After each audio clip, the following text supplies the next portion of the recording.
Open the glove box. Remove the damper arm. Unscrew the stops to the left and pull straight out to remove them. Lower the glove box. Pinch the tabs of the filter housing and pull outwards to remove it. Remove the old filter from the housing and clean out any debris inside.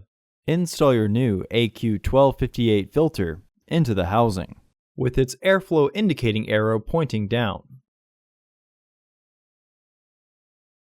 Reinstall the filter housing door. Partially close the glove box. Reinstall the stoppers by rotating them to the right. Reinstall the damper arm. Close the glove box.